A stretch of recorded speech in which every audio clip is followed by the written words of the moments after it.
The old East Bay span is being dismantled, but parts of the bridge will be around for people to remember. The steel that's in the bridge will be, in fact, recycled and moved back into the stream effectively and reused.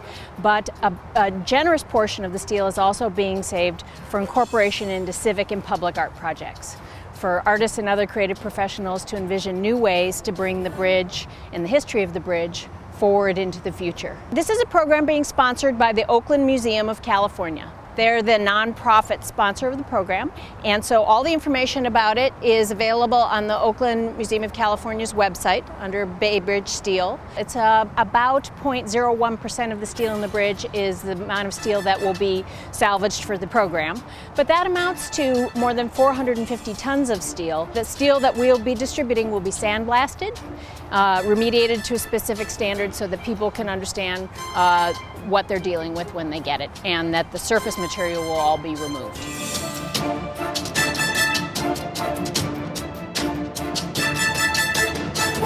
The first round of artists, welders, and architects toured the bridge to spark their imaginations. There will be 2 more rounds to apply for the steel in May and December of 2016. Artists from around the world are welcome to spend $10 to apply for the steel, but the projects will all be required to be situated in California. Right angles and hard edges of the Bay Bridge will once again become Bay Area landmarks for generations to enjoy.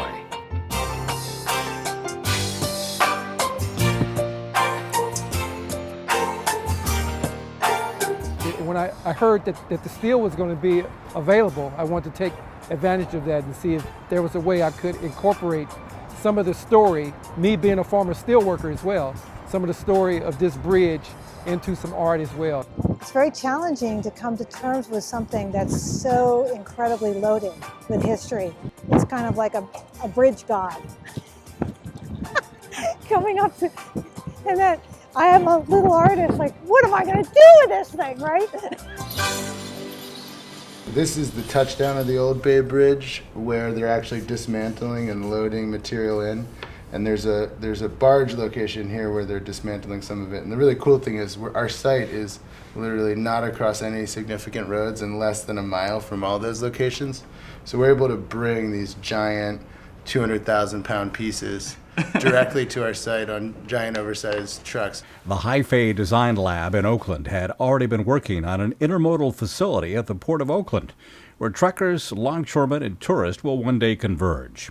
Our idea is to integrate the bridge pieces, very large segments of the bridge pieces, into the actual architecture. As you enter, there'll be a cafe and then a bike repair shop. There's going to be a food court with a bunch of different vendors. Beyond that, some more like fast food. Here's this very iconic trapezoidal truss that is actually what you see as you approach each of the major spans of the bridge. You enter on the front end of the site and you can wind up the path and either head over to the elevated bike path or wind back along this green roof here.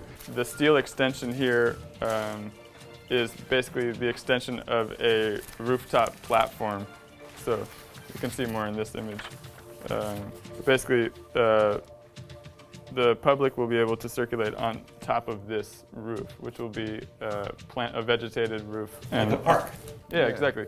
Oakland Museum has picked outside independent judges to pick which of the 16 first phase applicants will be granted steel.